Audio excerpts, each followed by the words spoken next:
We started this epic journey yesterday in the last episode, and where we saw Lord Ram, Sita, and Laxman leave Ayodhya, and they traveled towards Prayagraj to seek blessing from their guru.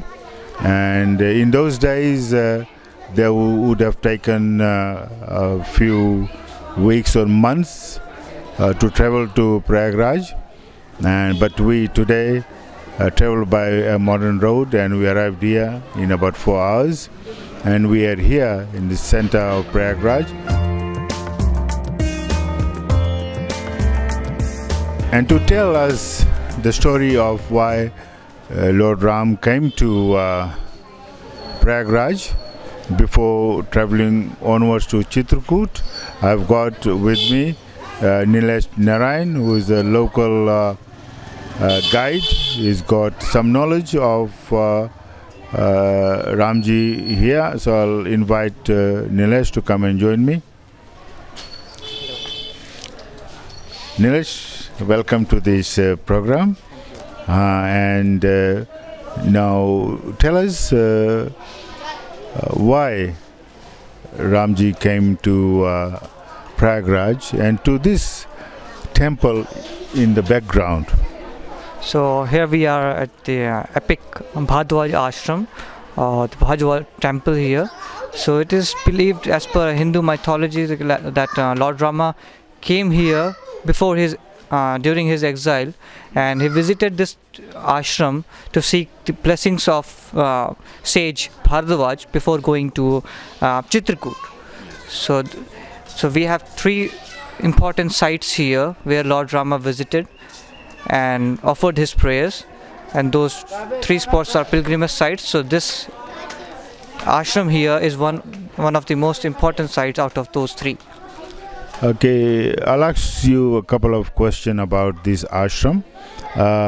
First of all, I read somewhere that Lord Rama and Lakshmana had visited this temple a few years before coming here on Banwas. They came here with their Guru Vishwamitra. So tell me a bit about that. So, as you're telling me that Lord Rama visited before twice.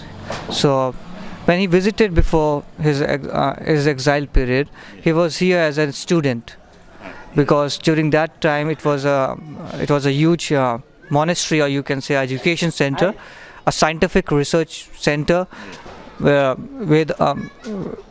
the students from all over the Indian subcontinent used to come here and take knowledge, and there was a huge gathering of students and scholars from around the nation. Something like Nalanda later on. Yes, it was a Nalanda of that time. So many holy scriptures have mentioned this place in their. So from here, gaining all the knowledge, Guru Vishwamitra took both of them to Janakpuri. Yes. And what happened there? So as I read it, that's where they got married to Sitaji. Yes. Yes. This is a timeline actually. Yes. They visited here first, and later on they got married to Mata Sita. We're talking about Mata Sita. We'll go to a place where is here, which is dedicated to Sita Mata. But we also mentioned that Gangaji used to run somewhere here. Now he shifted. Just tell the audience about that a bit. So, as per scientific research and Hindu mythology, it is believed that the ashram was exactly situated on the banks of river Ganga or Ganges. So here, on the right, there used to be a huge quarters for the saints, sages, and the scholars. And on your left side, there was a huge formal flow of the river Ganga. So it was exactly situated here, the ashram, besides the Ganga. And how far is the Ganges now? Ganga ji kahan par? It's now 4 kilometers from here. So we'll be going there shortly, and and we'll go to the site which is dedicated to Mata Sitaji. So we'll show you a few of the shots from here before we take you to Mataji.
We are here at a very, very important and historical site in Prayagraj. You can see how popular it is by the number of people visiting. In the back is where the Kumbh Mela takes place, and we'll talk about Kumbh Mela in another video. Once again with me is Nilesh Narayan, who is going to tell us more about why this particular site is relevant to the Banwas of Lord Ram, especially in respect to Sita Mata. So, hello everyone. Here we are at the Akbar's fort, at the premises, inside the premises of Akbar's fort, and we are at the Patalpuri temple. The temple is very has a significance from the ancient era, and the name of this temple has been mentioned in many prominent Hindu scriptures, Ramayana, Mahabharata, and other scriptures.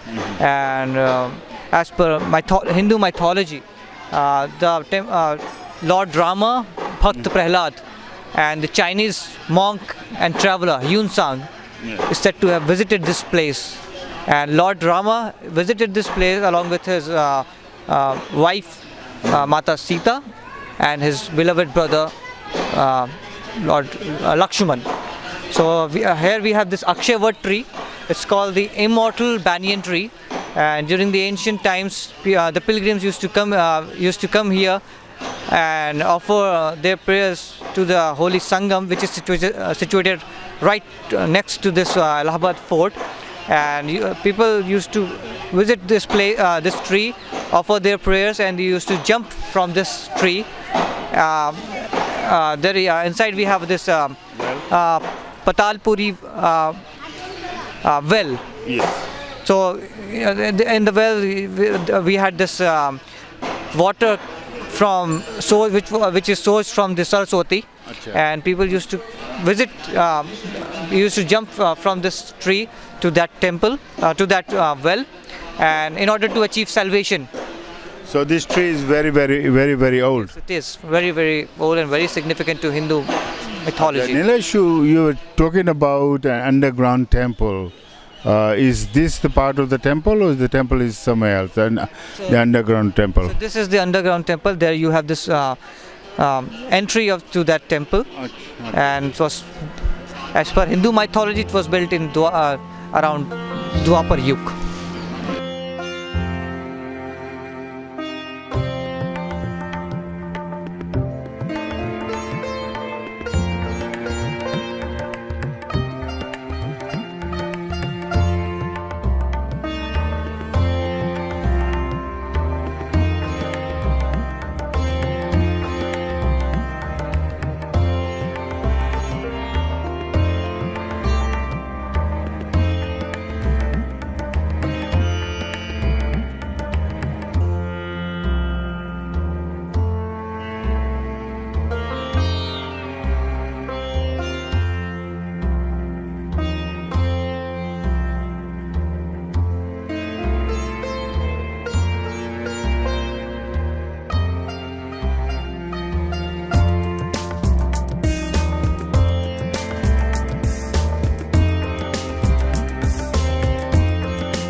We're still in Prayagraj, and now we have come to a very important historical and sacred site dedicated to Mata Sitaji.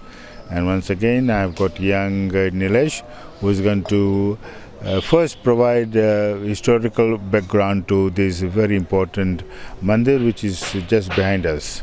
So here we are at the epic Mankameshwar temple, dedicated to Lord Shiva. So Mankameshwar means the wish fulfilling temple, or the Lord, the wish fulfilling Lord. So we call it the Mankameshwar temple. So the history, as per Hindu mythology and local legends, we believe that when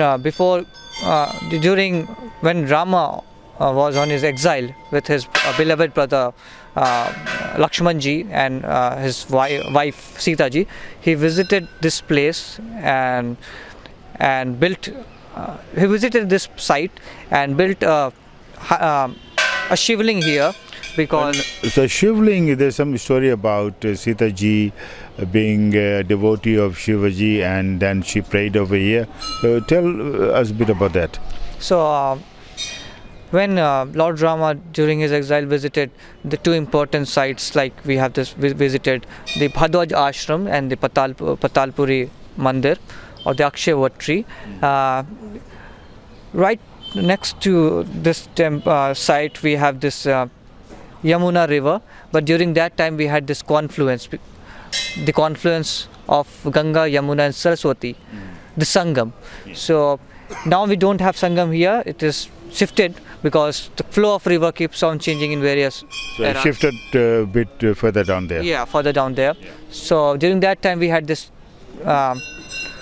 Sangam right next to this place. So when Sita wanted to offer her prayers to Lord Shiva, she asked Lord Rama about this, and he gave his little thought, and built this shivling here so that Mata Sita can offer her prayers to the Lord Shiva right beside the holy Sangam. Yeah, we'll show the Yamuna river soon, and we've shown Ganga river where the Kumbh Mela takes place, so which is not far at all from here. I will show that to our audience as well. And so I take it there's a lot of people who do come to this temple itself because it's so historic. So during the Shivra, the temple has its own time and a prefix schedule during the holy days, that is the Shivratri. So we have this huge festival around this temple during the Shivratri. This temple is adjacent to the Allahabad Fort, and the Allahabad Fort is the place where you have this Patalpuri temple, and that place is adjacent to the Kumbh area. We have this Kumbh area is the place where the epic Kumbh Mela takes place at every 6 years, 12 years and 144 years. Okay, two more information I need from you about Lord Rama's journey to Prayagraj. First, he crossed river Ganga to come to Prayagraj. Tell us a bit about that. So when he crossed the river Ganga, he was somewhere here. When he boarded his journey to the Chitrakoot. Yeah, so he from Prayag, after visiting Prayagraj, he crossed Ganga or Jamuna. He crossed Jamuna to go to Chitrakoot. But when he came from Ayodhya, he crossed Ganga to come over here. Yes. So where was that Ganga located at the time? That place is now we call it Shingverpur. Yeah. It's a hour-long drive from Prayagraj, and there we have this temple where Lord Rama met the Nishad King, the boatman. Oh yeah. We have Who assisted him. We have read about Nishad King, who was his friend as well. Yes, he assisted him to the boat, and the Ramayana has also mentioned. His name is also mentioned in Ramayana. Yes. So. Read. Okay, we have covered our short tour of Prayagraj. I must say we got a lot to see in Prayagraj, and hopefully we're going to come back one of these days and show a lot more about what one can see in Prayagraj. But from here we'll travel to Chitrakoot across river Yamuna, and we'll tell the story of Lord Rama's Banwas in Chitrakoot. But before I do that, I must thank young Nilesh for helping us, and your final few words to our audience.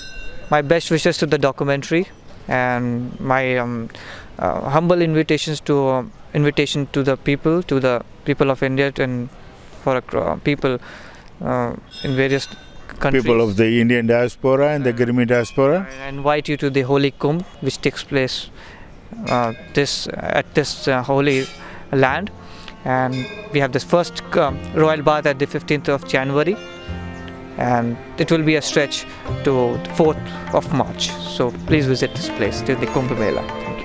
Thank you, Nilesh. Thank you very much.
As we have come to know that Lord Ram, Sitaji and Laxman crossed river Gangaji to come to Prayagraj to seek blessings from Guruji, and then they crossed back Jamna river to go towards Chitrakoot. As we are talking about Lord Ram's Banwas, relating it to the Banwas of the Girmityas, Girmityas as well were taken from their birthplace where they were born, and they were taken to another river, a very important river, which is Hooghly River in Calcutta. But instead of being blessed by anybody, they were kept there for many months in a large depot, and as I said, instead of getting any blessings from anybody, they were subjected to the process of putting their thumbprint to a document which was written, the agreement which was written in English. They did not know where they were going. They stayed in the depot for months on, until 400 or 500 of them were collected, and they were headed onto ships on Hooghly River, and they then embarked on a journey which they knew nothing of. Some of them, when they realized that they were leaving Bharat, they jumped off the ships, and some of them died. Some of them were collected by the Europeans and the agents of East India Company and put back on the ship, and they went on a very, very long and arduous journey to the colonies in West Indies, to Fiji, to Mauritius, to South Africa, and similar process would have happened for the South Indian Girmityas, where they would have been taken to Madras, which is now Chennai, and when we go down south, I'll talk more about the South Indian Girmityas. So From river Ganges and Jamuna, Ramji, Sitaji and Laxmanji, they crossed and went to Chitrakoot, whereas our Girmityas, they were put on a ship on river Hooghly, and they went on an unknown journey to unknown destination towards their exile. Now, from the banks of river Jamuna, in the background we can see work being done for the Mahakumbh Mela 2018. We are now going to head like Sri Ramji did to Chitrakoot, and we'll report from there soon.